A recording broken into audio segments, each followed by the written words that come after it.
Hello, welcome back to part 3 of the Blood Charms, chapter 10 onwards. Who knows where we'll stop. This is dedicated to the one man that came up to me during one of Dan Nightingale's work in progress shows in Grappan Hall and requested more chapters. This one goes out to you, fella. Shout out. Yeah, I was buzzing. This week's episode of Dean has a meltdown trying to do accents. Oh yeah, we was going to get a friend to help us with all the voices, but everyone's in Edinburgh, so it's just us and our many personalities. Just me and the 3 voices I can do. You can honestly be like aliens. Alien you can do Castor like that. Yeah, okay, I'll try. Yeah. I think it'll do everyone's head in though. Nah, we love it. We love your voices. You can do Attenborough. Anyway, let's crack on. Chapter so she's just gone through a wall in a trinket shop in the marketplace of Capello. With Luna, in case you forgot. Sorry, it is a while between chapters, but hey, but that's life sometimes, isn't it? That sometimes is life. You only get to sit down and read a bit of a book every few weeks. Yeah. Mm-hmm. So that's what this is. Or we'll release it in one big one. Once every 10 years for some people. Me? Yeah. We release it in full when it's all done as well. Yeah, we will. We you will. can just sit and listen to the full thing. Okay. On with show. A narrow stone passageway lay ahead, lit by floating flames on either side. As Lily passed them, they snuffed out, leaving her to carry on forward into the light or backwards into darkness. It was a clever ploy to quicken her pace, and soon she came to a chamber at the end of the passage. There she found Luna, manoeuvring around mounds of clutter. The room was a collage of crates, chests, candelabras, jewels, books, all stacked high and wide on top of one another. There was a thick wooden table in the centre, dusty and disordered with objects. With a bend of her pallid fingers, Luna flung the mess into a pile on the floor, where it blended with everything else. "Forgive me," she said, gliding around the table, her grace emphasised by the chaotic surroundings. "I have not prepared well for your company. Though I have longed for it over the years, I am ashamed to admit that my hope had come to the brink of non-existence." "It's fine," Lily assured her. Yeah. Not caring about the mess in the slightest. Her mission was to find a way home, and in that her vision was tunnelled. One by one the others joined her, squeezing into what space was left. River eyed up the mess, crinkling her nose in disgust, but good manners kept her complaints at bay. "I must first inform you of our travesties," Luna began. Staying rooted to the floor, she beckoned boxes and tools from around the room. They coursed swiftly through the air, one of them almost colliding with the back of Theodore's head. "You have reached us through a combination of sarcophagus excretions, nebula residue, and blue orchid pollen, administered via the sarcophagus itself. Is that correct?" Lily nodded with uncertainty. "Yes, that's correct." Theon clarified for her. "She found our home by chance." "Yes, luckily," River added. "I actually find this whole thing very unlucky, to be honest with you," Lily said, overcome by a need to voice her disagreement. She gave the Tromises an apologetic glance. "I'm grateful for everything you've done for me, don't get me wrong, but this is just beside the point, really." This was Lily's time to speak, even though her voice felt like a tiny squeak in a bottomless chasm. All her pent-up anger and unanswered questions came spilling out. "Theon, here, has briefed me on Zaphiria's struggle against the Oriax, but that's all I know. I don't understand why I'm here, or what I can possibly offer you. I mean, look at me." Lily opened her arms wide for all to examine. For the first time in her life, she was not afraid to exploit her lack of height or weedy build. "As sorry as I am about what you're all going through, I just don't see my part in any of it. And I would love more than anything to go home to my family. I don't even want to think about what my mum's going through, wondering where the hell I am. And my brother, he'd be heartbroken. I need to get back to them." She pushed her lips together to stop them from shaking. I don't belong here. Luna stood silently for a while before sighing. In that moment, she appeared weakened, like a thread had pulled loose, threatening to turn her into a pile of velvet on the floor. I have practiced this speech 1,000 times, and still I cannot fathom a way to deliver this information painlessly. Lily flinched, the threat of tears stinging her eyes. This was not the response she was waiting for. I assume your acquaintance, Theon Tromis, has informed you of the sarcophagus culling performed by our fatal enemies. Luna did not await a reply. As a result of this, a transplanatorium spell would prove near impossible to find. However, what many do not know is that hidden within the walls of Mount Morganite are many sacred potions and ingredients. So long as the Oriax have failed to discover them, they should still be intact. As you can imagine, this information is of dire importance and not to be uttered beyond the confinements of this protected space. Should the Oriax exhume these potions, then, like the sarcophagus population, they will be destroyed. Luna spoke the next words slowly and gravely. It is the existence of those potions which stops your desire to return home from being an absolute impossibility. Nigel Lawson's here. I'm just trying to be like regal or something. Yeah. Lily tried to swallow the lump in her throat, feeling closer to madness than ever before. But, Theon told me about Mount Morganite. Isn't that where the Oriax live? How am I supposed to... Tears spilled, catching her off guard as her voice broke. You've got to be messing me. Please tell me there's another way. I can't. There is no other way. Luna's words were blunt, an executioner's blade severing hope at the neck. But there has to be. Lily turned to search the Tromises' faces, looking for something that wasn't there. Her blood boiled hot, but her soul felt cold and lifeless. Why am I here? She demanded, spinning to face Luna. Why did that creature pick me? Can you at least tell me that? You are here to defeat the Oriax and their black magic. You are everything they are not. Everything their magic is not. That is the reason you were chosen. Your good heart, your loyalty, your desire for peace, your integrity, your human blood. Each quality will counteract the evil of the Oriax if harnessed, amplified, and used correctly in battle. Your mind, body, and soul must be battle! Lily spat the word back at Luna. You expect me to battle those beasts? She released a crazed cackle into the air. Cackle? It sounds like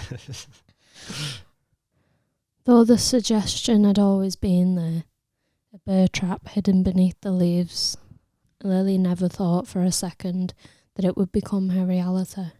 You're all insane! Please, Lily, calm down. Calm down! Say not to Calm down! Her hands trembled at her sides. No? What you're asking of me is pure madness. Surely you can see that I am no use to anyone. I am not significant. I am not a fighter. I'm not a genius or strategic or creative. I'm the opposite. Invisible, unremarkable, bland.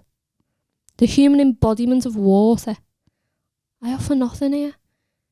It doesn't make any sense. Lily could feel her family slipping further and further away with every beat of her heart. It pulverised her from the inside out. Without another word, Luna gripped the rim of her hood and cautiously drew it back. Lily and the Tromises gasped in horror as their eyes traced over the scars ripping vertically down her disfigured face. You can put all them all over as one track. 5 gruesome claw marks ran from brow to chin, slicing through her eyes, turning them white and rocky, like 2 whole moons resting on cliff-high cheekbones. Her lip was dragged upward into a permanent snarl. That's a nice line. Thanks. The two moons. Yeah. Luna inhaled a shaky breath. Water is fundamental in the continuance of life. It is also able to erode the strongest, most resilient of structures. It has the ability to both create and destroy. It is almighty and imperative and should not be underestimated. So in that sense, the human embodiment of water is precisely what you are. Both the sincerity and the authority Absolutely bodied her there, didn't she? discouraged Lily from arguing back. Instead, she stood enthralled, listening, like a spell of obedience had been cracked over her head. It is all a matter of perspective, young one. What you consider obsolete from one angle can be wholly transformed when viewed from another. You must learn to look at yourself differently from now on if you wish to live. I have lost my kingdom, my home, my family, my importance, and my sight. In waiting for you, I almost lost my mind. I am in the darkest place imaginable, and still your greatness is plain for me to see, for my heart to feel. All that is left to do is find an angle from which you can see it and feel it yourself. Lily stirred for a long moment unblinkingly. Her face was damp with fallen tears. Many arguments came to her mind, but none of them made it past her mouth. I need to go home. Lily realised then that she was not the only one to suffer a great loss. Compared to Luna, it seemed she had barely suffered at all, which made her feel bratty, almost. Though she was not the only one to suffer, she was the only one to give up so quickly. And that hit home hard. You don't honestly think that I can help you, do you? I know it, Lily. I know you are the one. A saviour comes to lighten night, surrounded by a glow of white. But I'm not the one. Angles. Theon whispered from behind, making her eyes roll. Inside her, Lily felt something shift and drain away, leaving her hollow, an empty vessel on a changed course to somewhere uncharted and dangerous. It was a surreal, out-of-body experience that left her questioning whether she knew who she really was. Was there more than this to Lily Luther? Will you join me in restoring Zaphira to glory? Luna asked. I don't feel like I've got a choice, she answered honestly. You could choose to give up, but I know your fight is stronger than that. You have never yet given up on life. How will I? What do I? Have you ever? Have you ever? She fell silent, her mind unravelling at an alarming pace, trying to make sense of the nonsensical. Eventually she managed to speak. If I help you somehow, do you promise to get me home? That is the very least I will offer you, Luna replied. Our world will be forever in your debt. Perhaps it was hearing Luna's tales of war that roped her in, making her own problems seem so much smaller, or the fact that she was trapped and had no other option. Regardless of whether she took a stance against the Oriax or not, defeating them would be her only way home. I'll do what I can, as long as you promise to help me. Luna was unable to smile. Instead, her scars twisted tightly against her skin. Thank you, Lily. You cannot begin to understand the importance you hold, or the gratitude and hope you bring to every Zaphirian that is good of heart. With the flick of her wrist, a mixture of powders and liquids began to coalesce in the centre of the table. Her magic spun them together without the use of a ball, and then the paste combusted into a blue flame. Your hand, please. Luna clicked her fingers to summon a blade from across the room. She caught it mid-air with beautiful precision. Again, narrowly missing Theodore. One minute now. A trembling wreck, Lily offered up her hand and Luna's fingers wrapped around her wrist like a shackle. Are you going to cut me? I only require a small incision, she explained. Nothing to be afraid of. The flames from the table cast shadows on her face, making her look even more ghoulish.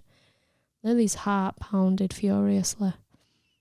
For this spell to work, I must incorporate 3 drops of your blood and a string of your thoughts. Both extractions will be virtually painless. Lily gulped and considered recoiling her arm, but it was too late. Luna had sliced a line across her palm. The blood oozed and slithered across the ingrains of her skin, creating tiny scarlet tributaries from the sea of blood inside her. Luna closed her hand into a fist and forced it over the flames. Automatically she winced, expecting the fire to lick burns over her skin, but instead the flames were cold, a fire of ice. Once the drops of blood had spilled, Luna moved fast to bandage the shallow wound, all the while mumbling an enchantment to herself. The words were indecipherable, but they had a strange effect on Lily, making the world around her wave and jitter. As Luna placed 3 taps on Lily's temple, everything snapped back into focus. She drew her fingers away, creating a strange pulling sensation. From the corner of Lily's eye, she could see a strand of silver thread pinched between Luna's fingers. She continued to tug at it gently, causing a rattle inside Lily's brain. What is that? What is that? What is that? What's that? What's that? What's that? What's that? Oh, what is that? What is that? Yeah. She winced, but no one answered. When the thread reached a foot in length, Luna gave it a final yank, severing it from the source. Lily's hand flew to her temple in shock, realising that the thread had come from inside her head. Head threads. Theon. Yeah. I've never seen that done before. Theon marvelled. Amazing. What just happened there? She panicked. Turning to Theon for answers, Luna was too far into her enchantment to speak. She's just extracted a segment of your thoughts, he answered, leaving her no less bewildered. She turned back in time to see Luna dropping the thread of her mind into the flames. Flames. She turned back in time to see Luna dropping the thread of her mind into the flames. Flames. I can't not hear that now. Flames. Violent crackling ensued. Inside the flames. Followed by a burst of coiling grey smoke. When the smoke faded, a quivering pool of silver was revealed, dancing in circles with a mind of its own. The drops folded in and out, over and under, slithering and weaving until a final formation was achieved. A thick chain of stagnant silver lay alone in the centre of the table, no longer buzzing with life, but dead and tarnished. Luna picked up the chain and beckoned Lily over. She fixed the silver rope to her wrist with surprising ease for the crookedness of her fingers. Each charm, she explained, is a representation of the troubles you harbour inside. They depict the obstacles that have hindered your progress through life, and which will consequently impede on your victory when pursuing Solaris and destroying the Oriax. Remember, the Oriax are different to you and I, and you must be in peak mental and physical condition to stand a chance against them. They seek misery and heartache the same way a sane person would spend their entire lives searching for happiness and love. So your weakness must be banished, lest the Oriax pluck them from you and feast upon them. Lily toyed with each charm in turn. They were dull, dreary things, and the fact that they had come from the confinements of her own mind left her feeling afraid. It was one thing to dwell with monsters inside her head, but to have them drawn to the surface and visualised in the real world, if Zaphira could be called such a thing, was entirely different. There was a dagger, a wilted flower, a scuffed heart, a silver droplet, a bow and arrow, and last of all, a poor discoloured sun hanging like an elaborate manacle around her wrist. My work here is almost done. Now it is your responsibility to alter each charm. Excel in any way that you can. Grow as a person. Learn from past mistakes. Exercise the abilities that you have kept chained in the depths of your despair. Do this, and your charms will transform as you do. Then, and only then, will you be ready to face the Oriax. Lily blinked back silent and mystified. She was scared of what to say next. Scared that a step in any direction might be the wrong one. The chain suddenly felt so much heavier, carrying with it the weight of a world. What a lovely, concise and organised way of keeping track of things, River admired, swooping in to wrap a motherly arm around Lily's shoulders. And discreet, Theon added. Lily must fade into normality now, Luna said. She must hide in plain sight, so as not to arouse suspicion. Concoct a credible story to explain her being here with you. We had family in Andorra South, but they fled to Sedina, River contrived. We could say that she's come to stay with us because her parents have fallen ill. We all know how tough times have gotten, especially for Andorians who've left their home behind. Especially for Andorians who've left their homes behind. I doubt anyone will question us further. Never doubt the inquisition of others, Luna stressed. You must prepare for all eventualities. Your story must be layered and solid like rock. Continue to strengthen it once you return home. I'm sure I don't need to emphasise to you all the importance of keeping Lily's identity a secret. You do not, Theodore confirmed with conviction.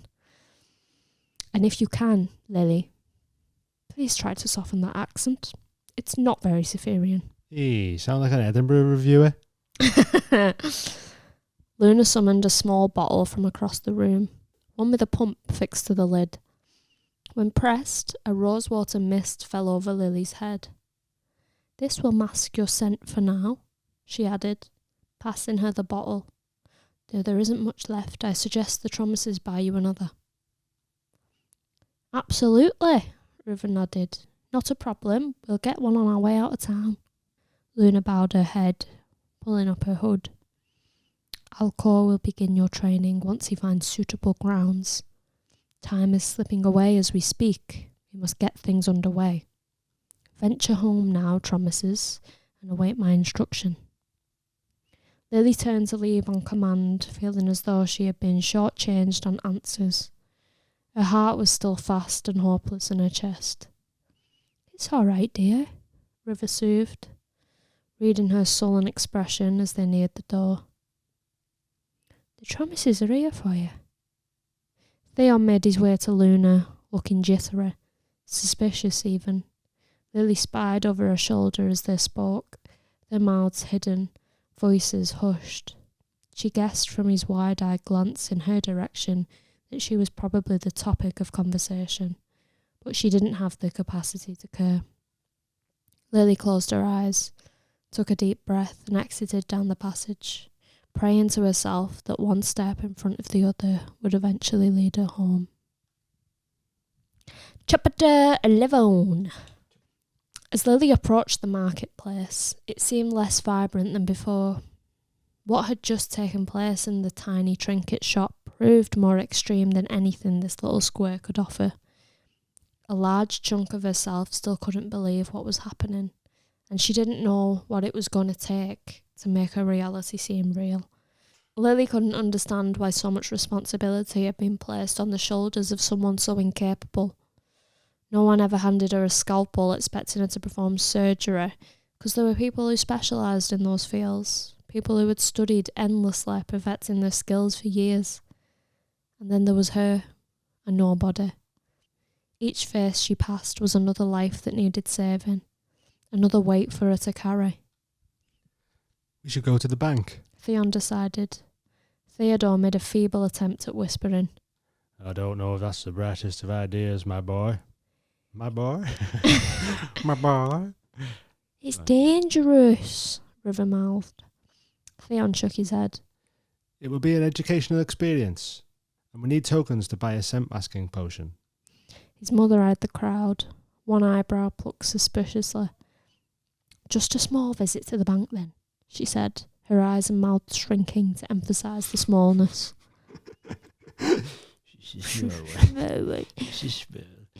If we must, Theodore grumbled.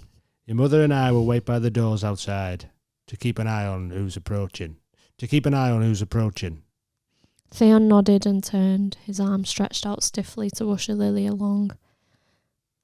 Our methods may be different to your own, so try not to look bewildered. Don't you use money? She asked. We call them tokens, He explained. How do you get your tokens back home? From working? Just labour, nothing else? This question puzzled her, and she had to think for a minute. You can sell things as well. Ah, so we are alike in that too. Do you use photographs? Sell photographs? She asked. Like photography? At this, Theon appeared puzzled, his brows sliding together confusedly. No, he said, lowering his voice as they approached a set of stone steps. As far as Lily could see, this and the theatre were the only solid buildings in the square still in proper use. Try to act Zaphirian, he prompted, and they pushed through a door at the top of the stairs. It pounded shut behind them, hushing the noise from outside. Lily searched the room, thinking that it didn't look anything like the conventional banks back home. There were no queues or people in matching uniforms with mandatory smiles on their faces. In the centre, a few paces away, sat a single counter. It was magnificently big, carved from mahogany wood and set with a marble top. Behind it, the wall was covered in pigeonholes, each one housing a jar of some sorts, making it look more like an apothecary or a sweet shop than a bank. Stood just before the counter was a sturdy tripod which carried an antiquated field camera full of brass fittings, the kind which folded out like an accordion and used plates instead of rolls of film.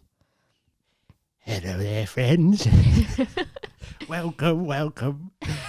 Is he too cockney? That's perfect. Oh, right. There's no, we're just doing voices. No, I know, but everyone's either cockney or mank, it seems.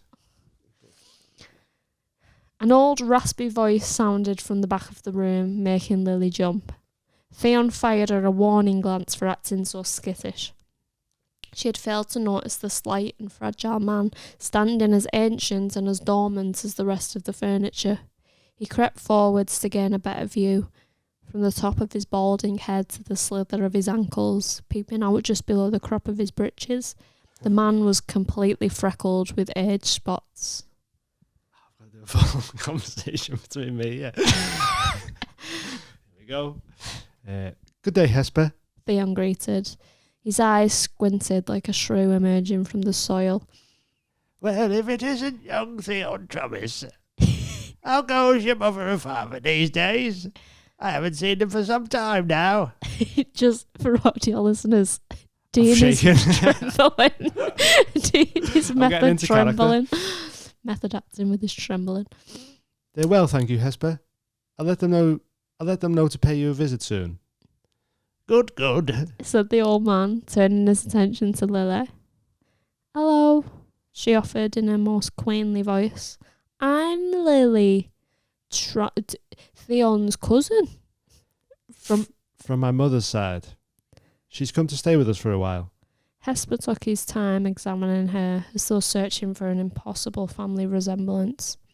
A pleasure, Miss Lily. Theon coughed, drawing Hesper's attention back to himself. I would like to trade in a memory, please, Hesper, and a day of labour. Oh, yes. He jolted, remembering where he was and that he had a job to do.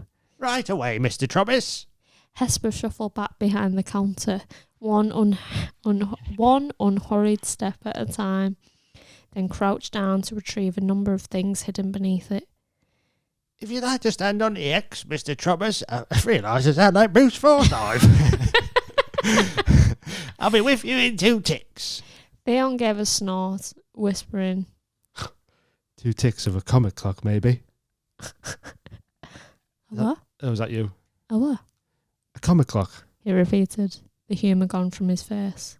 A clock that measures the reoccurrence of the comet. That was a spell mistake. Come with. I'm just trying to be like Ron Burgundy. A clock that measures the reoccurrence of a comet. You need to delete that because I said it again. A clock that measures the reoccurrence of a comet. You have those? That's what I make. He walked over to the white X painted on the floor, just ahead of the tripod. 5 more minutes passed before Hesper joined them, carrying with him an obscure collection of items. He ducked under the blackout fabric fixed to the back of the camera, and the noise of mechanical clicking sounded from beneath. Preferences? 17 years, please. Theon answered. Right-ho. Again, a clicking noise, followed by the sound of something slotting into place. Then a loud bang, a bright flash, and a puff of smoke. Gotcha. He said, emerging from the Get shroud. whiffed under that curtain is our Hesper. Emerging from the shroud with a satisfied smirk on his face. Back to the counter. Unsurprisingly, Theon got there first. That sounded like a smooth one. Oh, it was. It's always easier retrieving memories from the young, but of course they have less of them, so you don't want to take too much. Hesper placed down the plate from the camera, then with a miniature hammer began smashing it to shards. Lily observed with quiet fascination, stopping her eyes from bulging too wide. Next, he split the shattered remains into 3 small jars, adding a pipette of liquid to each before securing the lids. He shut the first jar so forcefully that Lily worried his arms might dislocate. I can help. Theon offered, but Hesper was quick to refuse. You're quite all right, Mr. Trubbis. He said, his words shaking with him. Oh, he was proper shaking then. This is the only exercise I get these days. So I'm inclined to just get on with it.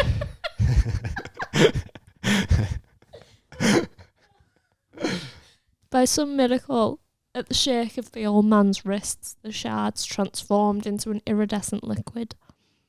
Hesper took a square sheet of paper and placed it beside the jar. Then, with a clean pipette, he extracted a drop of the liquid and squeezed it out onto the sheet. The fluid bled across the page in colours of every kind, swirling, merging, until it settled into a final image. The hands of a toddler, pressed against soft purple scales. Theon took the picture and 3 golden tokens which Hesper pushed across the countertop, tucking both things away in his pocket. Thank you, He said. My pleasure, Mr. Trubbis. It was good to see you again and your companion. Don't hesitate to stop by again soon. Business is quiet at the minute. Good to see you too. I'll tell my mother and father you're asking after them. Goodbye. Lily smiled and waved farewell as casually as she could, but inwardly her mind was ablaze. What exactly had she just seen? Once the bank doors swung shut behind them, Lily looked to Theon for explanation. What was all that then? I've traded in a memory and a day of physical labour for tokens. He replied simply, tapping the pocket of his trousers. As the price. Now I can buy things with them. I gathered that much. I just don't understand. How? How can a camera take away your memories? Or a day of labour for that matter? What does that even mean? All good, River asked, and the 2 nodded. It means Theon continued. that I'm famished. My body's been sapped of energy. Someone else would buy it with their tokens, usually elderly Zaphirians who can't get around like they used to. Or people with strenuous occupations like builders. I wouldn't mind some extra energy myself. Theodore grumbled. Takes a lot of sustenance to keep this big old lump running. Don't I know it, dear? But how? Lily asked. Theon looked around, making sure no one was listening in. I could go into the engineering of it, list off all the different elements and components, but I don't think you'll understand it. Lily recoiled. You think I'm stupid? No, you're not unintelligent, you're actually an alarmingly fast learner. But you barely understand what the camera does, never mind how it does it. If you want, I can go through it with you later, when I'm not so photo-fatigued, or fatigued, as my friend Cass calls it. Remembering how long her list of things to learn already was, Lily decided against it. Nah, it's fine. But the photo that he gave you, is that just a piece of memory that you've traded in? Yes. I don't know what the memory was, because it's not in my head anymore. All I have to go by is this photograph. And who buys other people's memories? Various Zaphirians. Sometimes artists buy them for inspiration, or people in search of a life different to their own. If word of you got around, people would be scrapping for a piece of the saviour's mind. It'd fetch a fortune. Lily shivered at the prospect of having her memories plucked from her brain. That's weird. The system is good, but it's not without its flaws. That's true, River nodded. There are some Zaphirians out there who have traded in everything they have.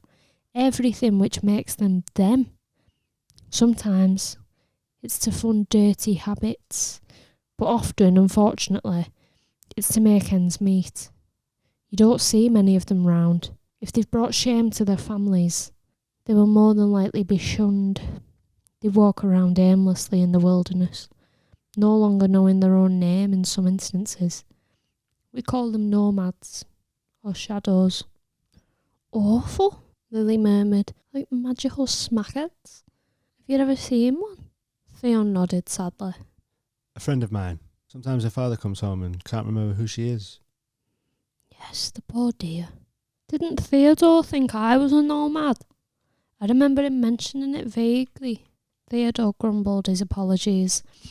I'm afraid I was foolishly wrong on that account. Don't worry about it, Lily said.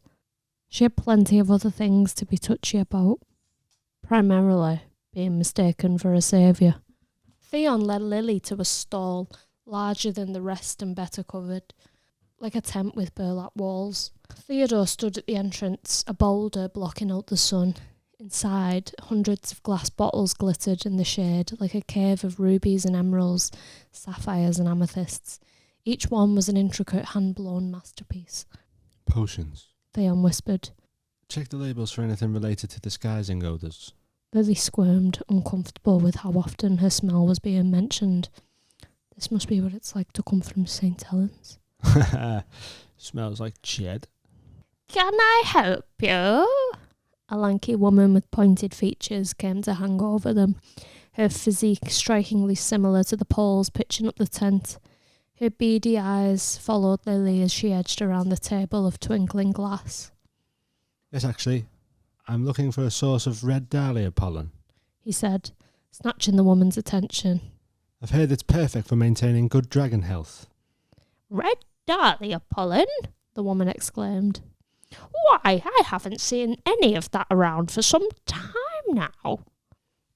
With hungry eyes and eager fingers, Lily flicked through as many labels as she could, mesmerised by the miracles within the bottles.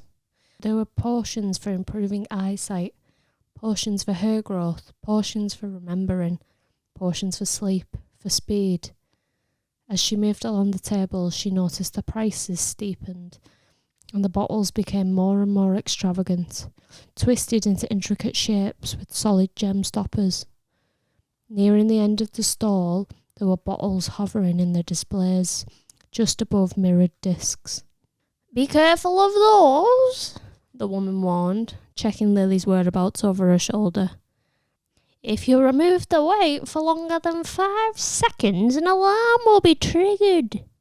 Let me know if you want a thorough look and I'll get it for you. I like this woman. Thank you.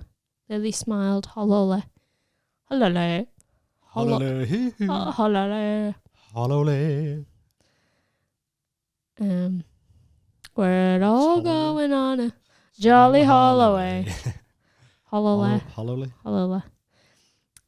Doing her best. Anyway, I'll read that again. Just this big screen, isn't it, in my eyes, I think. Lily smiled hollowly, doing her best to appear as upstanding a lady as she could. I've heard of those security discs. Comprised of opposing magnetic fields, aren't they? Very impressive. How many tokens do they cost you? The woman blustered at his directness, unenthusiastic about discussing her finances with a stranger.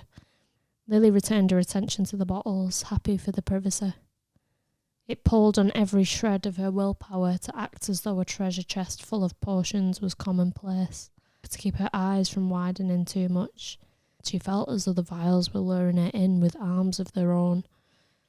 A bulbous green bottle dipped in gold up to its middle, hovering above a mirror, caught her eye. She leaned in to check the label. A decorative gold script read, "Extra days of life." Her eyes rolled. That'll come in handy, the way things are going. She let go, knowing without looking at the price that it would be more expensive than anything she could afford. All she had to her name were the clothes on her back and the 2 toys in her pocket. Tucked slightly behind the bulbous bottle, almost shyly hidden, sat a slender vial of sapphire glass with a raw ruby lid jutting from the neck. The colours called to her, reminding her of the blue and red cars she cherished so dearly. She tilted her head to get a better view of the neatly written script, her heart filled with euphoria. Sarcophagus residue. In a reaction she could not control, her shaking hand reached for the vial. Her fingers seized the cold glass and she snatched it, replacing the empty spot with the blue toy car from her pocket. It floated above the mirror, as out of place in the display of magic as she herself felt. The risk will be worth the reward, she prayed, awaiting the sound of an alarm. 5, 4, 3, 2, 1. Nothing. Lily stuffed the vial into her pocket, realising that she didn't even care if she got caught. The punishment wouldn't be as bad as the death sentence she already had. But she did care about the toy. It was a piece of Benja, and a piece of her mother. It tugged on her heart as though she were leaving a friend behind. She strode back to Theon, her cheeks hot with betrayal. She needed to get out of here, out of the market and into the Thomas household, quickly before the theft was brought to light. "Say anything you like." The woman's pointed smile was pleasant enough, but her stare put Lily on edge. No, sorry.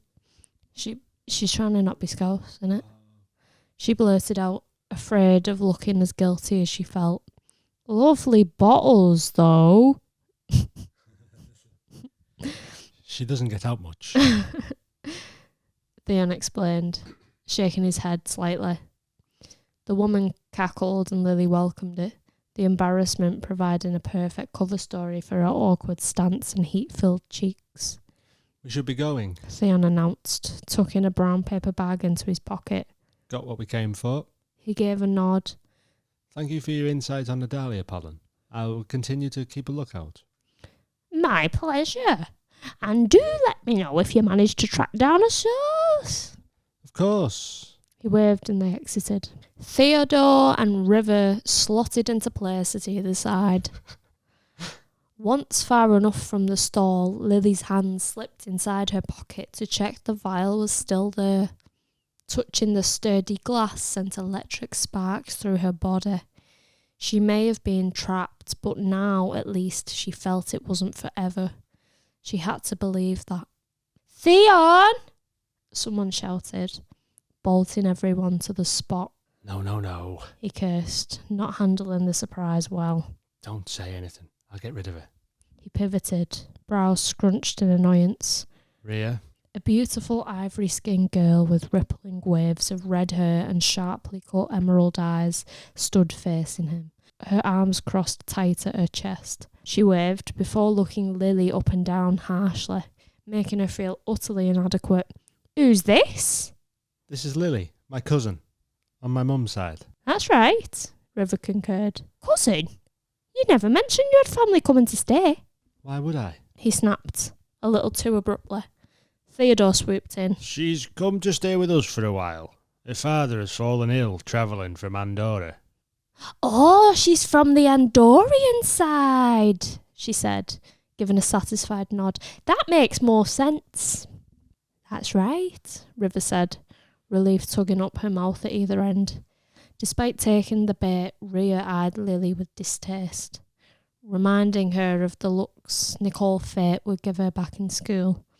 It disheartened her to know that even here, light years away from home, she was still susceptible to that look, as though her spirit itself was a target board. I was going to come and see you later on, she added, addressing Theon. Cass has been mithering me to come round with him. I don't know if now's the best time, Theon said, agitatedly brushing down his shirt. She jolted, unaccustomed to rejection, it seemed. A stunned silence held her rose-petal lips still. And why is that? She said eventually, striking a finger at Lily. Because of her, I'm guessing. No, Rhea, River interrupted. It's not because of Lily. We just have a lot going on at the minute. You have a lot going on? She scoffed, growing incensed. We all have a lot going on right now. Perhaps Theon would know that if he ever bothered to check in. Rhea spun, whipped her fiery mane in Theon's face and marched off into the crowd. He stared after her, fingers splayed at his sides.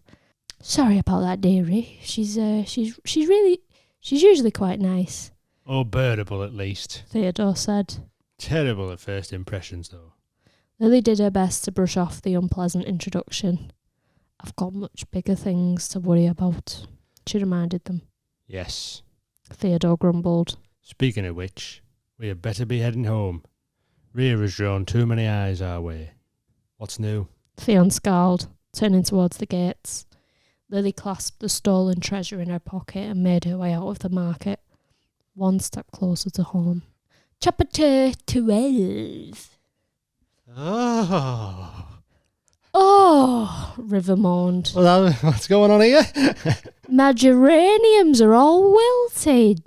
They got a dog as well. Something about this weather we're having doesn't sit right with them. You wouldn't think we were at war, would you? Theodore grunted as they arrived back at the crooked wooden home. Spends more time pruning them bushes than she does anything else. Excuse If you catch me drift. She doesn't suck me off no more. Sorry. Excuse you, Theo, but the fact we are at war is evident in the ramshackle exterior of the house. No one would ever think to steal from such a modest home, but that is no excuse to have a barren wasteland for a garden.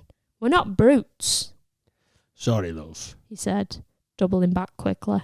If it makes you happy, then prune, snip and compost away. Pruning and snipping are the same thing. Don't you pay attention to anything I say that doesn't involve food? Only around 20% of the time. Theon calculated, grinning at his father. Eh? You dead? Daddy-o? Can't. If your garden wasn't so inviting, I might not have knocked, Lily added. Oh, River sang. What a compliment indeed. Did you hear that, Theo? I did. He nodded. And I doubt I'll hear the end of it now. It's a thankless job, keeping this place pretty, she tutted, disappearing inside the house. Theon turned to his father. When will you learn to stop winding her up? Winding your mother up is what keeps me young. He chuckled, following River inside. And besides, she makes the best dinners when she's vexed. Mad moves, them. Let's do it, Eden, so he makes a good scram. When they reached the sitting room with the many chairs, everyone halted. Everyone, that was, except Tilly, who thundered ahead with her tail swishing wildly. Alco! River shrilled. What in Zaphira's name are you doing here? How did you get in? It wasn't too difficult. I think that's what it sounds like. He said, looking down his nose at Tilly from the comfort of a chair. Not for a man of my calibre, anyway. No, not for a man of my calibre, anyway. No? Anyway. Yeah. Not for a fucking man of my calibre. Not for a man of my calibre, anyway. He rose to his feet, filling the room the way water fills a swimming pool. I've gone to the liberty of tightening your security with a protection spell. It's a good thing those Oriax are imbeciles. Or one might have found its way in. No one even knows she's here. Theodore answered back sharply. Yet. He countered. And I stress yet. It's only a matter of time, Thomas. Mark my words. River's face turned sour. We appreciate your gift of protection, Alcor. What do our neighbours think we're doing? But must you frighten the girl this way? The girl ought to be afraid. He hissed, speaking as though she wasn't even present. Lily listened to his comments, feeling like her life was no longer her own. If not for the last semblance of stolen hope weighing heavy in her pocket, she would have broken down in tears at Alcor's feet. I don't know what Luna sees in her, but she is adamant that Lily is the saviour. You've spoken to Luna? Theon pried. Of course, that's why I'm here. Shifting noisily around the room, Alcor drew their attention to an ornately carved chest positioned beneath the windowsill. It was painted in a shimmering midnight blue, engraved with moons and stars and capped with golden corners. An unusual solid gold lock shaped like the sun bolted the lid shut, and protruding from its centre were small ornaments, each matching the charms around Lily's wrist. As the charms alter, the lock will release each corresponding clasp. You will only be able to open up the chest once all the charms have been altered. He turned to sneer at Lily. And she is a war-ready killing machine. Lily shuddered, looking down at her tiny frame with dubiousness, then to the shackle on her wrist, and lastly the chest. What's in it? Theon asked, thinking similarly. Luna loaded the chest herself. She's unwilling to reveal its innards before the time is right. Annoying. He replied, stepping up to the box to inspect further, his face reflected in the gold, comically globular. Globular. That's a good word, isn't it? Globular. You better get on with it, Lily. He said, only half joking. The suspense hurts already. Alcor grunted, forcing Lily's eyes to the floor. They both knew she was incapable of becoming anything great, even if she had all the time in the world. You know what? River started. All this talk of charms is beginning to hurt my head.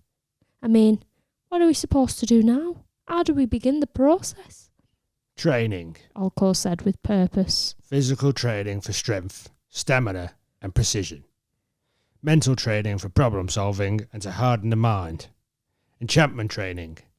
She needs to know how to create and perform Zaphirian magic. All this knowledge will aid her crucially in the times to come. He exhaled hard. I can only assume that will help with some of the charms, but honestly, I don't know. We really don't have time for such riddles and games. But the Peacekeeper has spoken, and I will follow her steps, even if they lead us to darkness. My wife tells me that our son has already started teaching Lily the ways of magic lore. Good.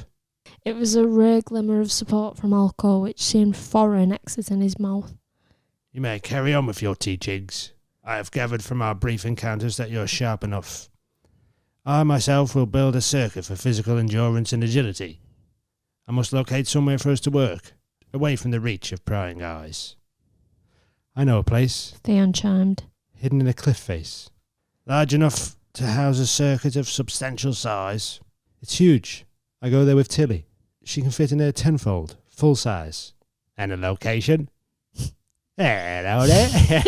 Hello, me old mugger. And a location? I can't. And a location?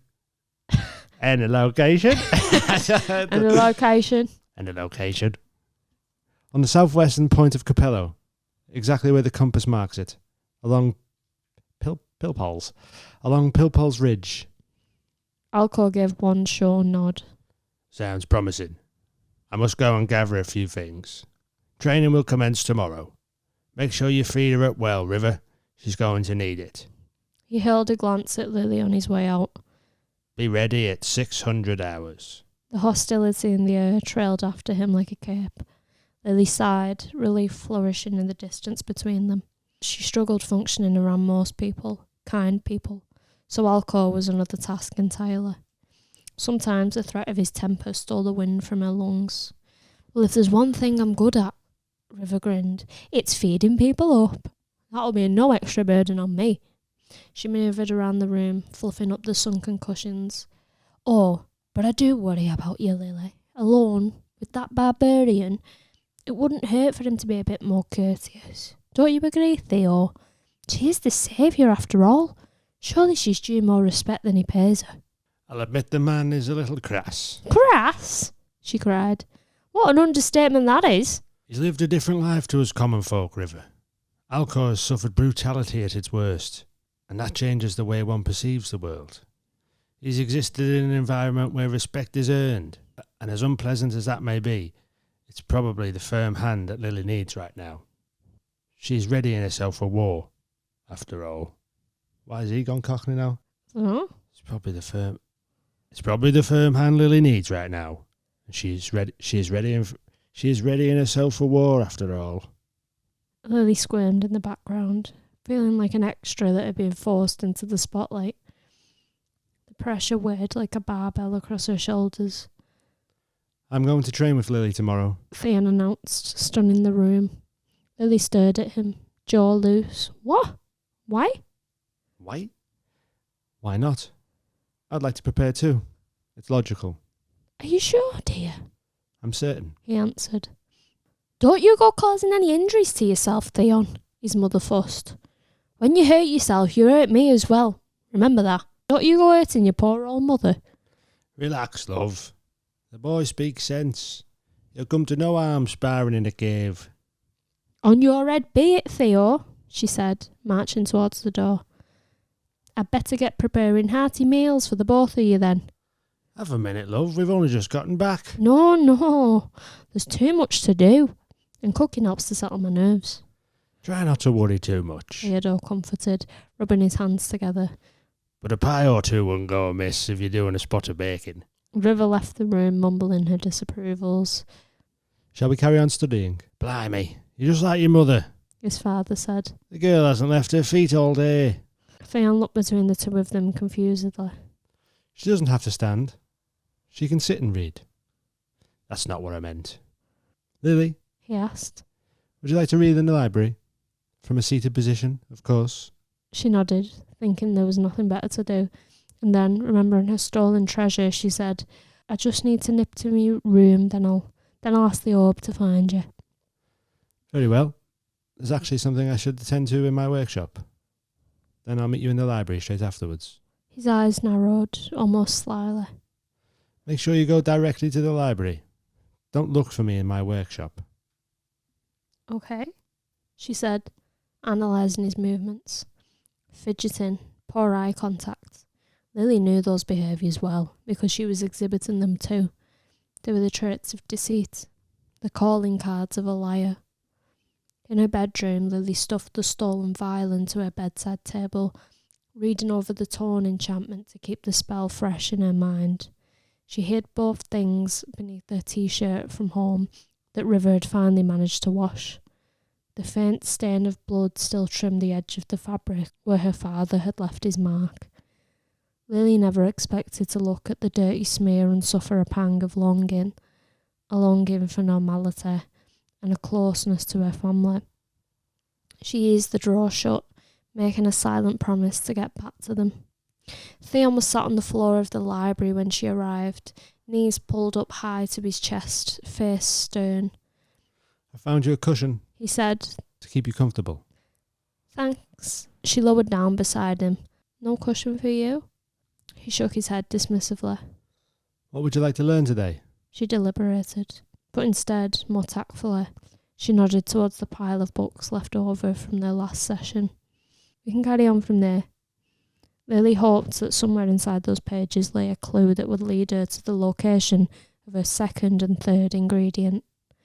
If fate could be manipulated at all, then Lily planned on twisting and distorting her path until it wound straight back to her own front door. Blue paint flaking, hinges rusted. There was no time left for a peaceful conscience. The fall of Solaris was coming, and she had no desire to watch it, from the front lines or anywhere else. We'll start with medicinal plants. All right. They could save your life one day, so take notes. Lily gave a start, praying that the location of the blue orchid might just slip off his tongue and into her cunning hands. I've been so deprived of luck, she thought. The tables are bound to turn soon. Nescus pollen. He began, pointing to a sketch of a flowering vine. Perfect for fatigue when ingested, or clearing out the lungs when inhaled. Here. He passed Lily some empty sheets, held together with golden twine, and a pen fashioned from a long, thin, serrated shell, filled with ink. You're going to need to write this down. Nescus pollen, she repeated, finding the shape of the pen hard to master. That's right. And you mustn't touch the vines themselves. They'll give you a blistering rash, which leads me to my next plant. Omenon leaves. Omenon. Omenon nom nom. Omenon leaves. He opened up the relevant page in a flash. Perfect for wiping over plant rashes. They lessen the redness and dull the pain. If you pick them in the morning, they'll be dewier, and therefore more potent. Okay, she said, struggling to keep up the pace. There are some flowers, extremely rare flowers, that can help to heal a cut with a stroke of their tissue. He sifted through the pages. Like this one, for example. Dassifries. Dirty fries. Dassifries. The Dassifray. Dassifray. Like this one, for example. The Dassifray. Lily sketched down a quick replica before the image was swept away again. Where would I find one of those? Usually beside a clean body of water. They only grow in the purest environments. So you just brush your cuts with the petals and they disappear? Well, it's a little more complicated than that. Microscopic proteins in the flora tissue stimulate the rapid regrowth of your own cells. But in layman's terms, yes, they make shallow wounds disappear. Lily couldn't deny her intrigue. That's impressive. You think that's good? He teased, replacing one book for another. Wait till we get to the fungi. Their spores can encourage the regrowth of bones. Usually nothing more drastic than a severed toe, but the greater the indent in the cap of the mushroom, usually the more potent its healing potential is. I don't mind learning more about the flowers, Lily insisted, still in pursuit of the blue orchid. Maybe we should stick to one topic at a time. Theon gave a firm nod and sealed the book in his lap. Yes, I'm getting ahead of myself. We'll focus on flora today. And then, as if remembering something, his eyes widened. Your bracelet. May I have a look? Lily raised her arm, reluctant to claim ownership of the manacle. Theon held her hand in his sapphire eyes pointed at the flower charm. Wilted, tarnished, a miserable representation of her own mind. Do you know what flower it is? Looks to me like an amaranth. Usually its petals are red, speckled with white. I've never seen one in person before. They're almost impossible to find. Always growing alone in unpredictable terrain. Maybe isolation is the key then? Maybe isolation is the downfall. He pitched. What if your amaranth is withered from the burden of being alone? Lily sat back onto her heels, her hands slipping free. I've withered from the burden of being here. You're supposed to be here. You don't know that. I trust Luna's judgment. Lily blocked the world out, pressing palms to face, her breath hot in her hands. This is madness, her mind screamed. Nothing makes sense. I understand you're feeling overwhelmed, Lily, but we really should keep studying. You need to learn as much as possible before it's time to leave. Slowly, Lily lowered her hands, allowing reality back in. She sighed, eyes hooded as they scoured the never-ending supply of books. What do you think the other charms represent? His lips pursed in concentration. I think the dagger could show a willingness to fight, and the bow and arrow could be to do with gaining new skills. Lily skimmed over the dagger theory, knowing full well that she was incapable of such a thing.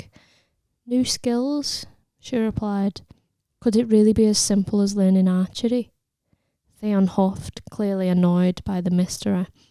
The only way to get to the bottom of these things is trial and error. Then we can eliminate what it isn't, whilst hopefully stumbling across what it is.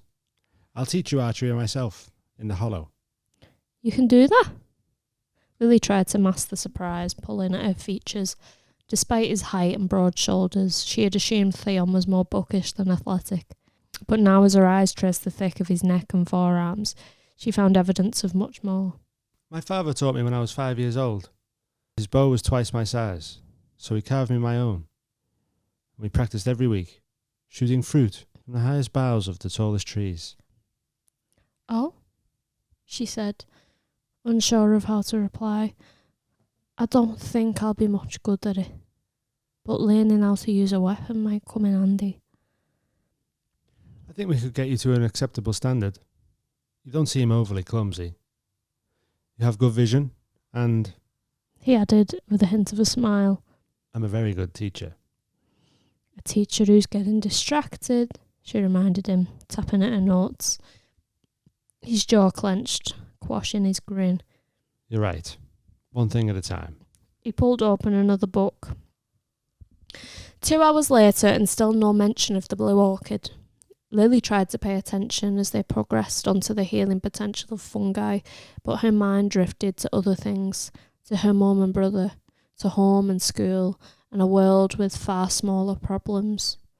Until at last, the light outside faded, and she had an excuse to retire to her room, utterly deflated, 2/3 clueless. There was 8.5 hours left before Alcor's arrival, just enough time to inhale a dose of slumber sniff and make it through the night. Lily opened the drawer of the bedside table and couldn't help lifting up the vial, feeling the weight of its realness in her hands. It glittered like a condensed ray of sunshine, reflecting in her hope-filled eyes. She read the spell again. Blue orchid pollen and nebula dust. That was it. All she needed and strived for. And then she sent herself to sleep. Lily woke with a hammering headache and crusted tear ducts, making it difficult to see past the thick of her lashes. She rinsed her face, swallowing handfuls of water to dampen her throat, which felt hoarse, as though she had screamed or sobbed through the night. Both were equally as likely. Her dreams had been sour and dark, a tapestry of loss and helplessness, but in the daylight, things seemed a little better. Her reflection may have been haggard, but it was not a stranger's. In her own face, she could see Benji's big brown doe eyes, pleading with her not to give up. Her lips were shaped like her mother's, only cracked and bitten, and when she smiled at herself in the mirror, she saw her mother there, encouraging her to push through the strife.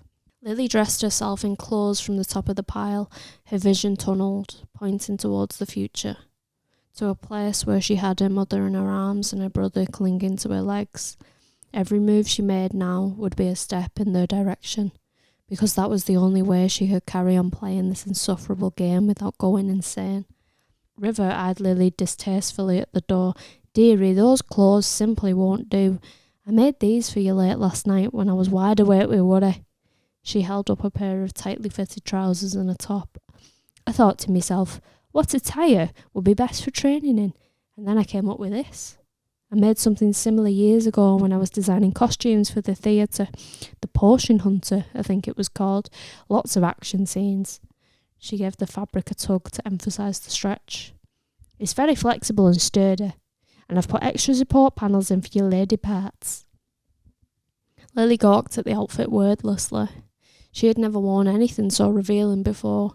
Not that her petite structure had much to reveal in the way of womanly features, but she thought the tightness might make her look like a starved and feral cat. River said, considering Lily's reaction. "I had a feeling you'd say as much, which is why I've made this as well." She pulled a stream of cream fabric from her apron pocket. "A blouse, equipped with a little belt too, so you can cinch it in at the waist. We wouldn't want you getting snagged on whatever spiky death trap Alcor's contrived for you both." "Thanks," she said, frowning at the thought as she rushed to change. When she made it to the kitchen, Theon was waiting with a drink in each hand, dressed in an almost identical outfit. They eyed one another, unable to conceal their amusement. Good taste. He joked, handing over one of the glasses. "What is it?" Your breakfast. And I'd drink it fast if I was you. Humongous fists rattled the front door and nerves ignited like wildfire in Lily's stomach. She downed the liquid and followed sheepishly behind Theon. Alcor was clad in thick black leather, fixed with pointed silver caps at the shoulders, leaving the bulk of his arms exposed in a display of rippled muscles, severing abruptly at the reach of his gloves. I have already set up the course, he said by way of greeting. Tilly has been of some assistance, despite her previous insubordinations. The location was good? Perfect. Alcor nodded sharply. Couldn't have hoped for more seclusion. Theon gave a tight smile. That's what I thought. We must leave right away. He pressed on. Time is precious. Go easy on them, Alcor, River bellowed down the hall. I want my boy back in one piece. Alcor's eyes rolled. Don't be so ridiculous, Trobbis, he yelled, slamming the door shut behind them. Chapter 13. After a long and turbulent walk scattered with various warm-up exercises, from lunges to sprints, high knees to sprawls, Lily and Theon... Say high knees again. High knees to sprawls. Lily and Theon arrived quite breathlessly at the edge of a cliff, overlooking a swell of turquoise water. Wow, she breathed, remembering a similar view from the cover of a National Geographic magazine in the school library. She stood mesmerised for a second, thinking that it almost made the exhaustion worthwhile. Almost. Thank God we've stopped. I need a break. Theon shook his head stiffly, snarling from the exhaustion. We've not stopped. We just need Tilly for the next part, he said, thumbing over his shoulder.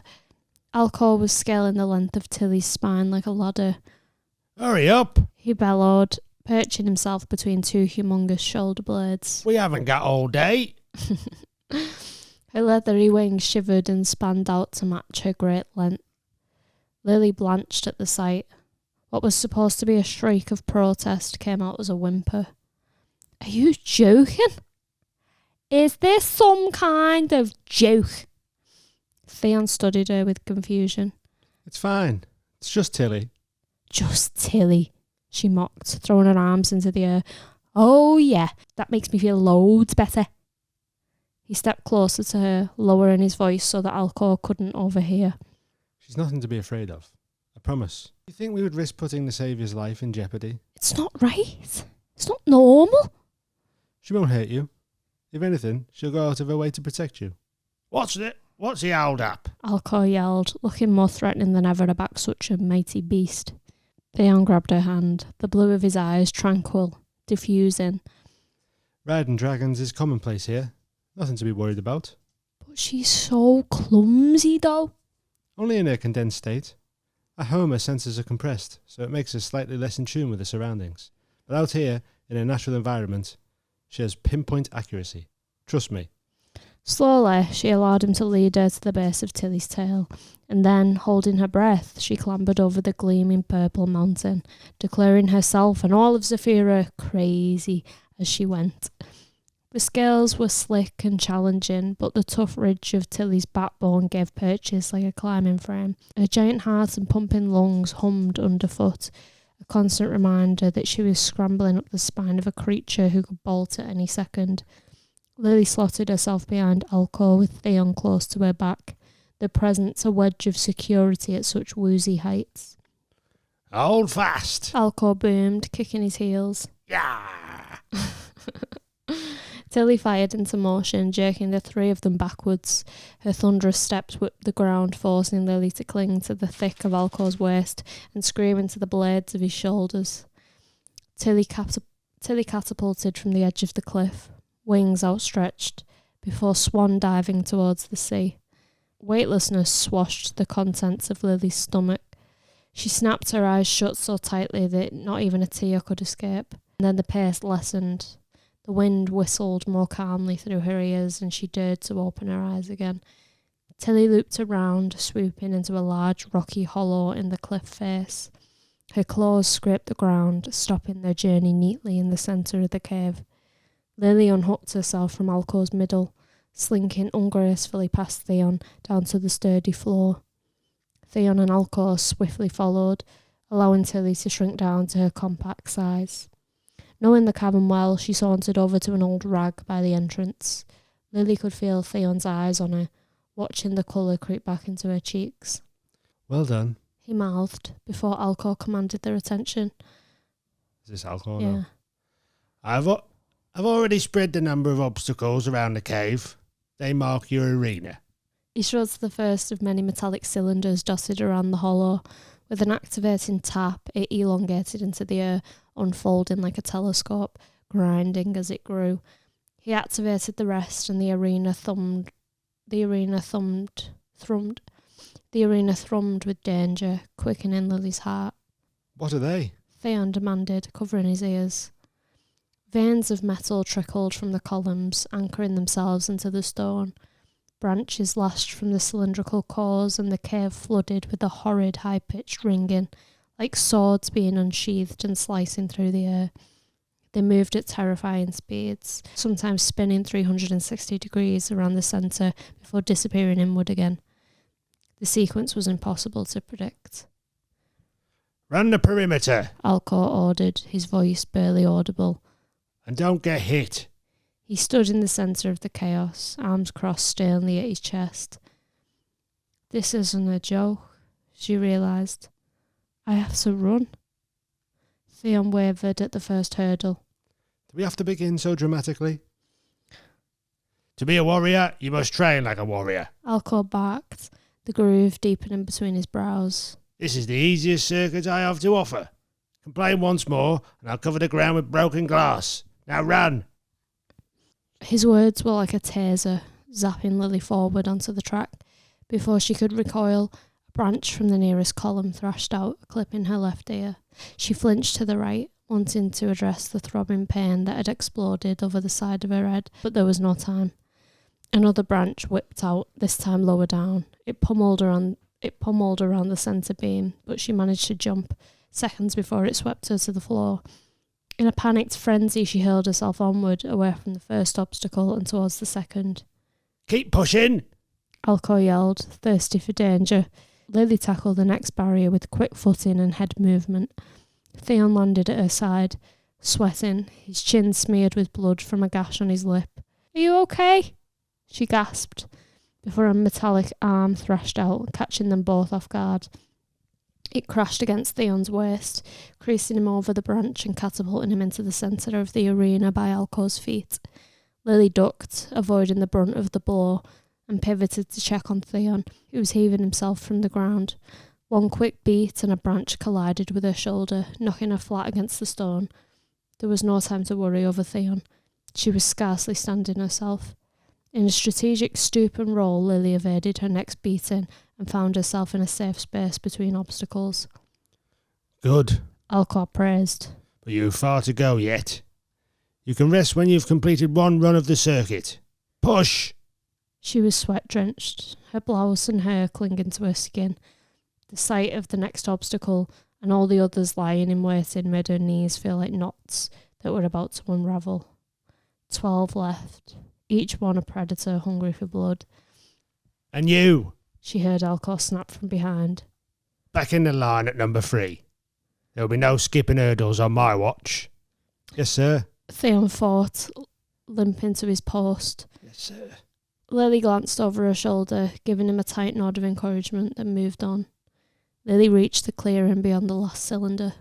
She was crawling, one leg dragged uselessly behind her, her ribs aching, feeling as though she had skulked through trenches of barbed wire for no reward. The pain was excruciating. Not bad for your first attempt. Alcor said as Theon crumpled to the floor beside her. It's taken close to an hour to complete a single run of the circuit. With no injuries sustained, I regard that as a marginal triumph. Ideally, I'd like to halve that time. No injuries! Lily cried, causing her lungs to pinch in pain. Your wounds are merely superficial. They will be healed within a week. Let's not forget about internal bleeding. Theon groaned, ending his words with a wince. Alcor's face twitched, pride and accomplishment turning to anger. If you cannot handle this, then you are asking for defeat. It's my task to have you ready for war, and one small session has left you both whimpering on the ground. Solaris has been in battle for almost 3 decades. Think of him and his efforts before you open your miserable mouths to complain. Now, ready yourselves for a round of mental training. Lily looked up at him with desperation in her eyes. Alcor, I can't. Did I ask to hear any of your excuses, saviour? He spat. She flinched, exhaustion gnawing at her composure. I didn't ask to be called that. If you don't want to call me your saviour, then please don't. Enough of your lip, girl. She has a name. Theon spoke, staggering to his feet.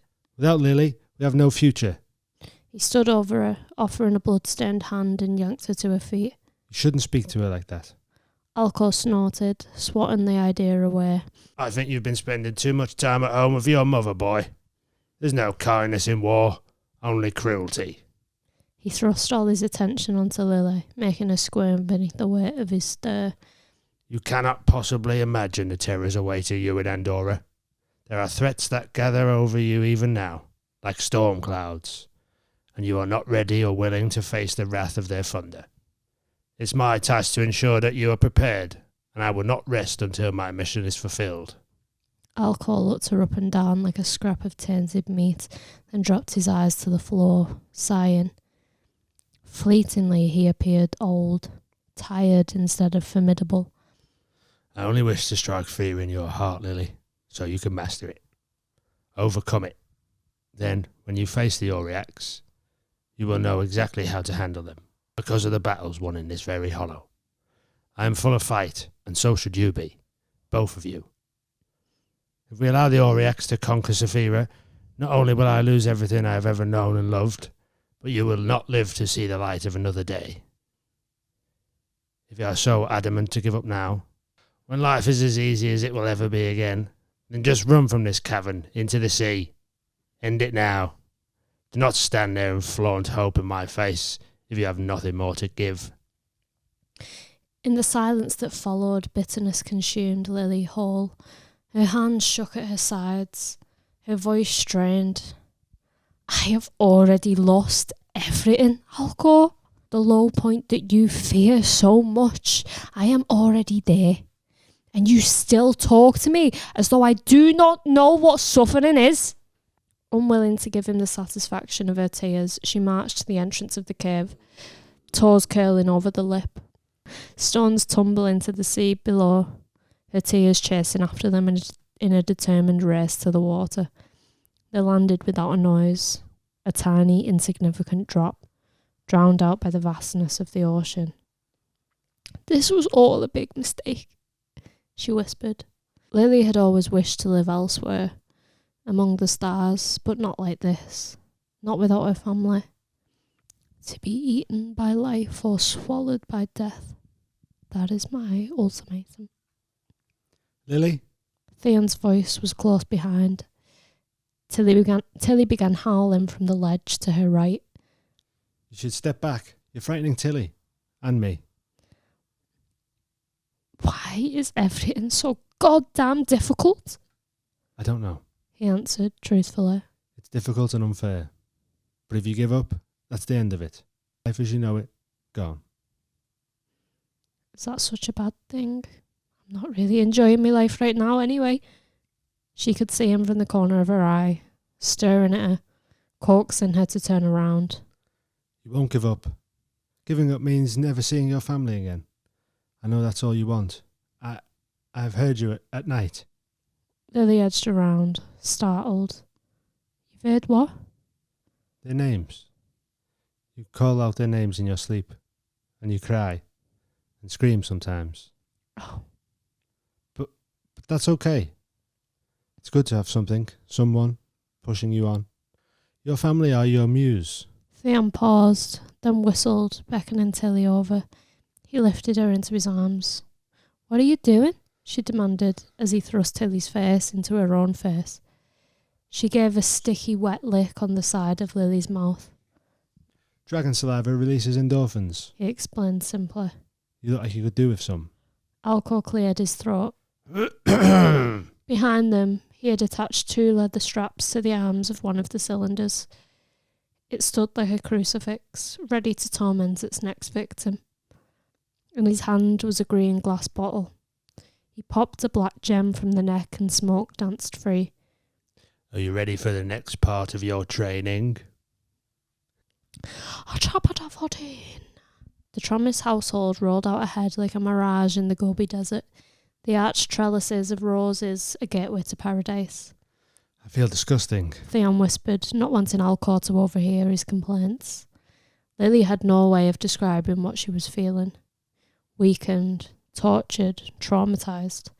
None of those words seemed sufficient. Her body was broken. Her mind was charred and smouldering from the black water Alcor had forced her to drink.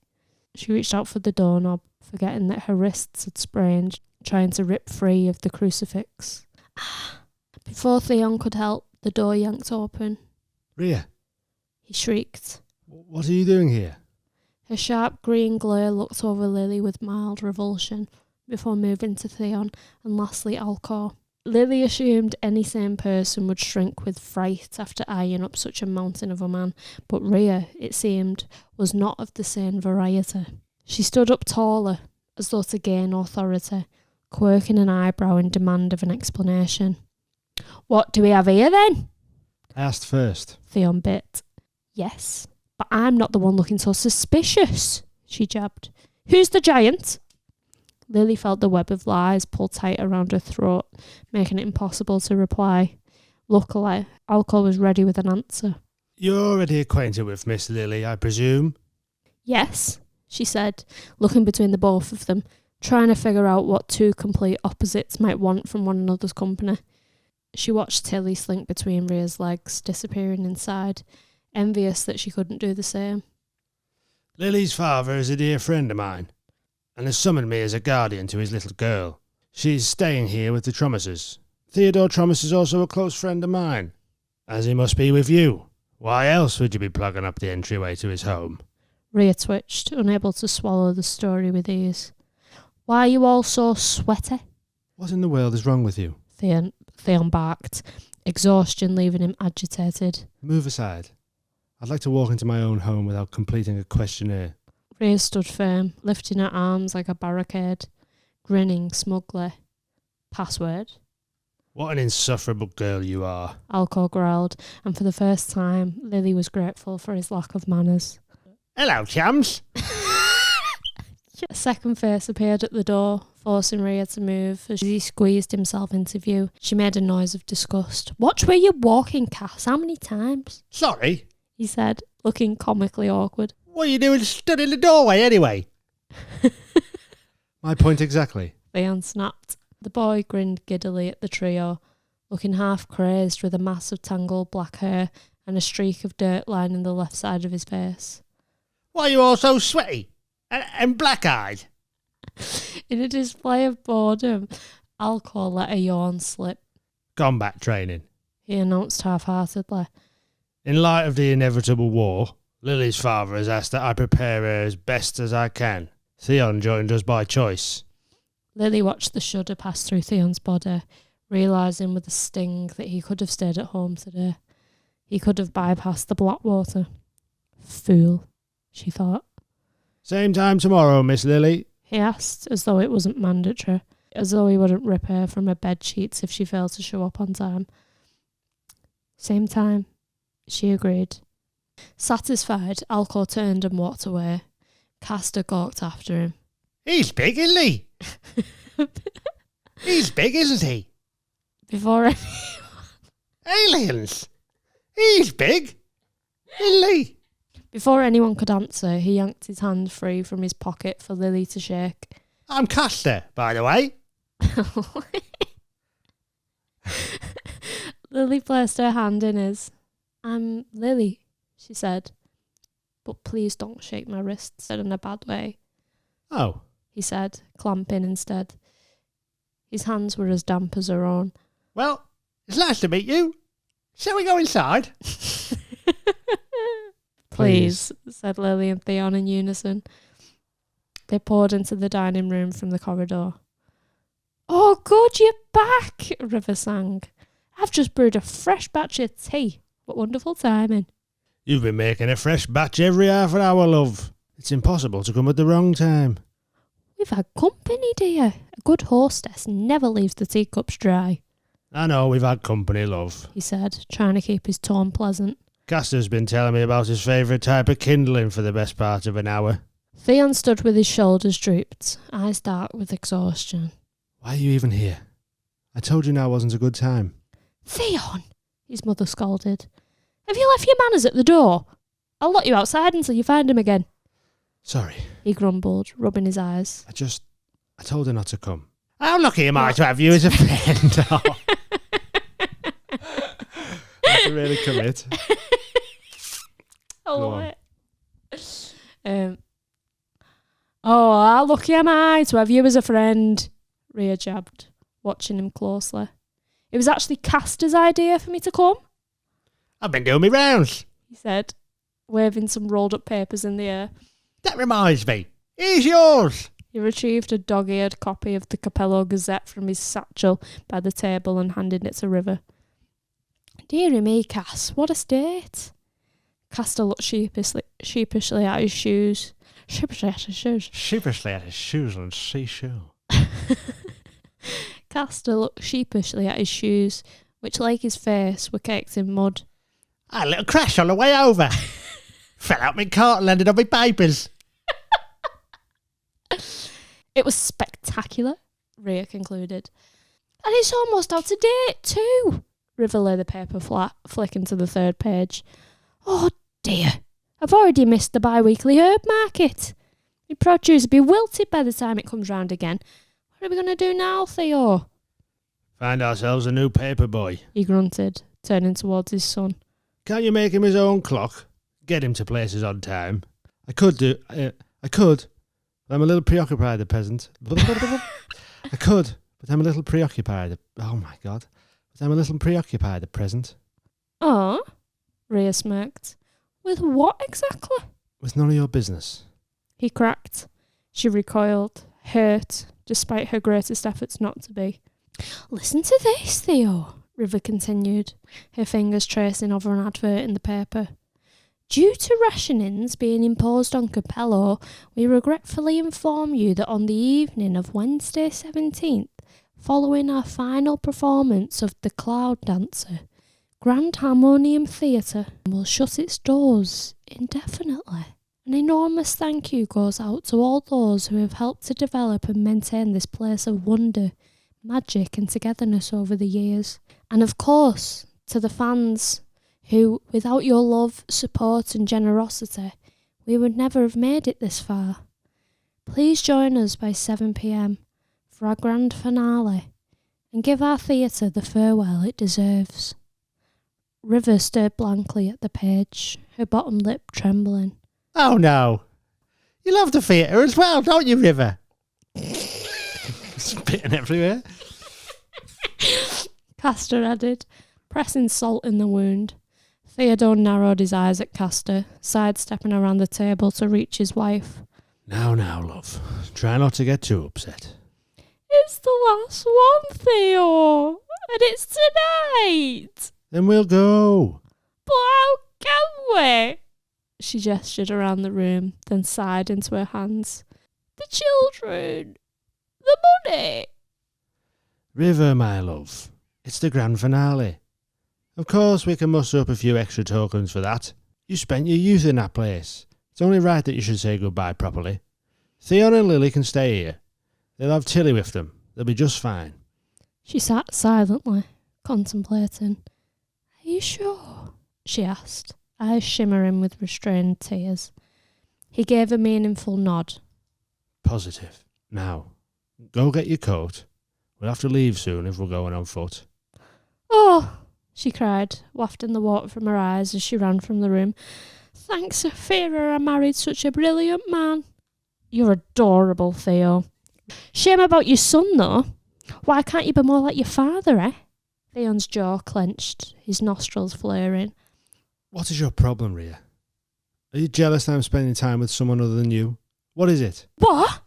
She shrieked. Don't be so absurd. Lily's breath whistled past her teeth as she sank into a seat at the table, willing the floorboards to swallow her up. That does make sense, actually. Castor nodded, oblivious to the temper throbbing across Rhea's face. You've been talking about her an awful lot. Because, she seethed, teeth gritted, something is obviously going on here. I mean, why else would Theon feel the need to lie to my face?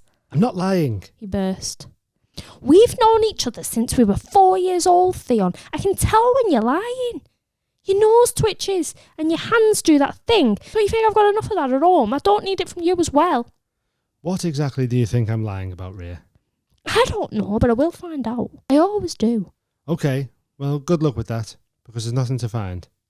His hands rose to his chest, ready to push down his shirt, but he stopped himself, pushing them together in prayer. See? You were just about to do it then. Well, maybe sometimes people have to lie, Rhea. Maybe sometimes people have problems that are bigger than you, and bigger than yours. Maybe there are things going on in Zaphira that don't involve or concern you. You are aware that our planet spins around the sun and not around your self-absorbed head. Rhea blinked back at him, speechless. Her face contorted into that of a little lost girl, without family or friends to help her. For a fleeting second, Lily couldn't help but feel sorry for Rhea, seeing a part of herself in that startled stare. But then the fire returned, and all remnants of herself burnt away in the heat. How dare you speak to me like that? She shouted. Theodore gave a worried grumble. The boy doesn't know what he's saying, Rhea. Ignore him. And Theon, you ignore her too. You're both talking nonsense, now settle down. This is too much noise for an old man to endure. Wait till you're my age. I'll come back from the dead and cause a ruckus in your homes. River returned then with a coat folded over each arm, just as Rhea stormed from the room, leaving a trail of ice-cold hostility behind. Oh, goodness me, River cried. I've been gone barely a minute. What happened? Nothing for you to worry about, my love, he said, holding open her coat so that she could slip into it easily. Let's just be on our way. The theatre awaits. I better get after Rhea, I suppose. Castor moaned, slinging his satchel over his shoulder. It just gets worse if you leave her stewing. Sling my satchel over my shoulder and then go get off and see Rhea. She gets worse if you leave her stewing. Rather you than me. Theon said, waving goodbye. And you too. He called after his parents. Have a lovely time. And don't come home too late. There was a laugh from his father, followed by the sound of the front door closing. Lily rested on the shaggy fireside rug in one of the Thomases' living rooms. A brief history of magical ancestry unfolded in her lap. Beneath the hearth, Tilly curled up tightly like an ammonite fossil in her basket, releasing gentle snores and burbles whenever the fire crackled too loudly. She glanced at Theon, sat beside her on the floor. His hair was swept back, dark and damp from the bath. You all right? She asked. He hadn't spoken much since the others left. Yes, he said bluntly. She watched the flames reflecting in his eyes, elegant yet wild, and wondered if they reminded him of Rhea, of her fiery red locks and hot temper. He turned, caught her looking, and she blushed. Quickly her attention fell to the books in her lap. It's good that you're using this time to educate yourself. He praised. Most people would have called it a day, especially after the Blackwater. Lily shuddered. It was horrible. Having my worst nightmares paraded in front of me like that. I have enough of that at night. She looked at her wrists, bruised and waxy with healing salve from River's reserves. At least the dreams don't leave me injured. It's supposed to harden the mind, exposing you to pain and loss. But when I've already endured it all, there's not much more to gain, I don't think. We'll speak to Alcor tomorrow. Try and dissuade him from using it again. Yeah, good luck with that. Her eyes rolled. If not, then I'll distract them, and you can pour it into the sea. Those poor fish won't know what's hit them. Theon looked confused. It's only lethal when it's consumed in large quantities in its condensed state. The sea would immediately dilute the poison. It was a joke. Oh! He laughed. The first glimpse of humour she'd seen all evening. Good one. She returned to her book, feeling as though she was delving into the depths of a fairy tale and not an account of history. Pools that reflected the past, trees that whispered secrets, rocks that granted wishes. I just want you to know. Theon picked at the carpet, seemingly in search of the right words. We're all so grateful for what you're doing for us. More grateful than you'll ever know or understand. She wriggled uncomfortably, unwilling to meet his gaze. Lily had never in her life been thought of highly, not outside the tiny 2-point circle of her mother and brother. She had always been the freak, tiny and bug-eyed, pasty and strangely quiet. And to have all this newfound respect based on falsehood cut her deeply. This was not how she ever intended to live her life, but cowardice kept her from confessing. If she wanted to see her family again, then she had no option but to abandon them all. Theon, the Thomases, Zaphira. I'm just doing what I have to, she managed, a lie amongst truths. A growl sounded from beside the fire. Tilly stood rigid, her front paws out of the basket, talons grinding into the floorboards. Tilly? A snarl rumbled in her throat, long and threatening.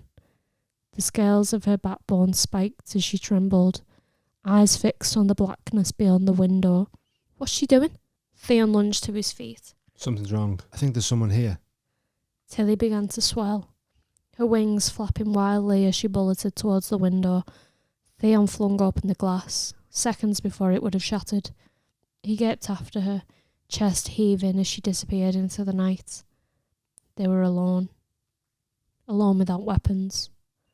Alone without the protection of a dragon. Something was wrong. Uh-oh. Uh-oh. Chapter 15.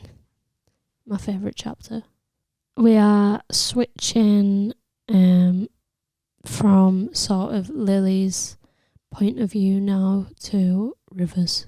The lighting was soft and radiant. The acoustics clear as fireweaver glass. The costumes gloriously intricate. The choreography faultless. No one had fumbled their lines, not once, and the addition of genuine bereavement for the closing of the theatre meant that each performer gave heart and soul to the stage. The scenes of sorrow were awash in authenticity, forcing tears to the eyes of all who watched. Remarkable, River whispered, dabbing her cheeks dry.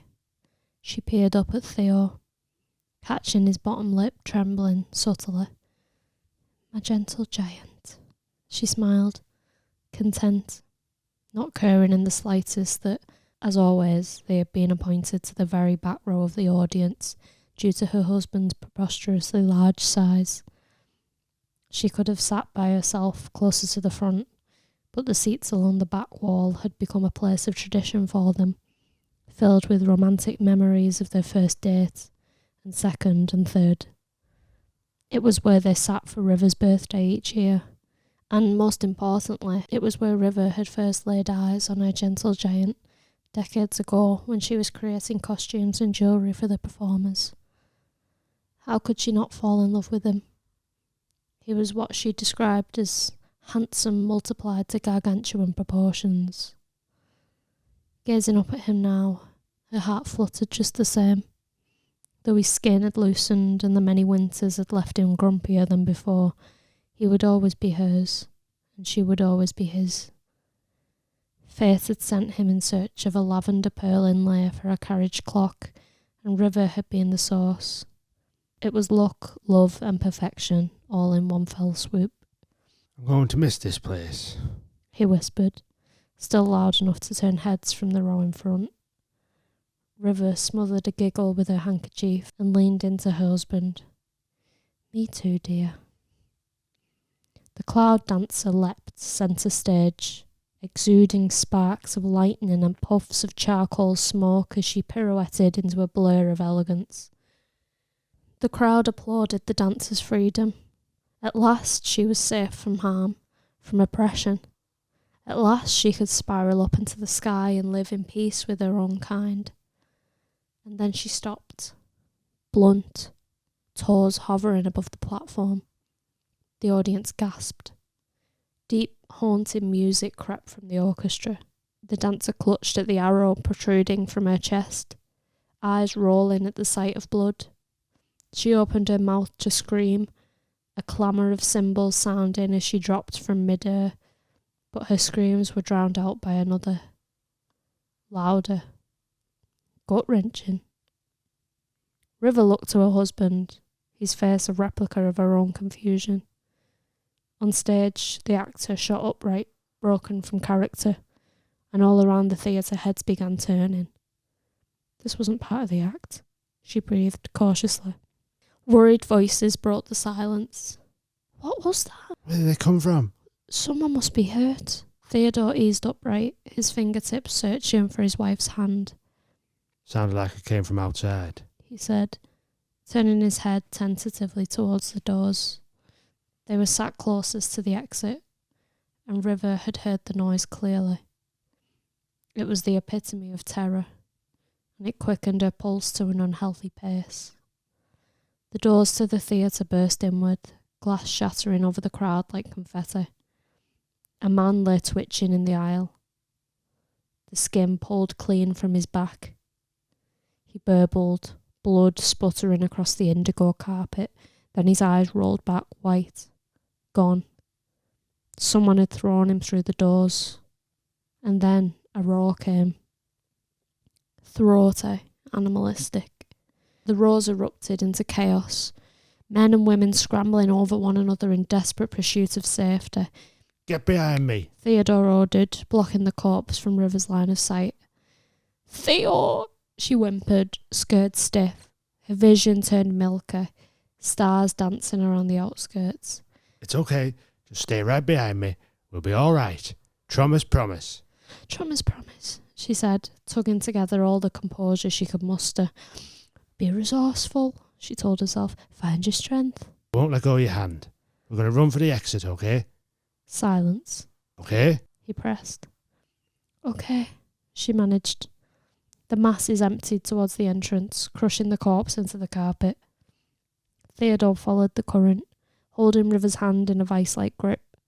Outside, fog lingered in the market square, turning all who ran into eerie silhouettes. Screams of terror and yelps of pain exploded from the mist, bringing Theodore to a standstill. An island amidst a sea of panic. Another body launched through the air. Screams ricocheted from every angle. The Oriax have come at last. Blood ran thick between the cobblestones at River's feet. What are we going to do, Theo? Her voice was a stranger to her own ears. A child lost, fear dripping from every syllable. We've got to get to the gates. Then we run. Don't stop running. Okay. She trembled, forcing the fact that her husband was the most noticeable man in the crowd to the back of her mind. Please keep him safe. They charged forwards, and the people dispersed, thinned by death or escape. She didn't know which, but she pleaded for the latter. Hanging lanterns along the gated wall cast the scene ahead in a morbid glow. Bodies scattered the ground, some still, some jerking, some clawing their way out of the wreckage. 3 jagged figures towered high above the rest, the light from behind casting them in a sinister shadow. But what they could make out was enough.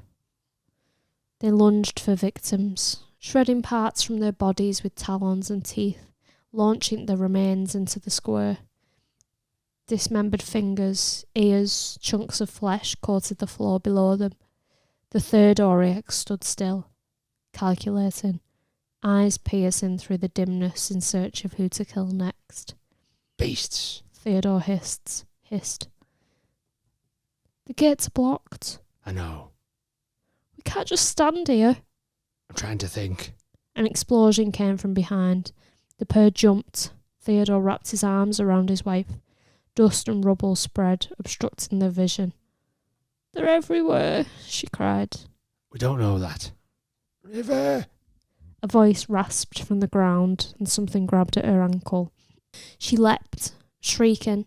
Then her hand flew to her mouth when she saw her old friend's face peering up at her through the haze. Hesper! She gasped, kneeling down into the blood-soaked streets. Oh, Hesper! She cried, eyes tracing the spill of entrails across his abdomen.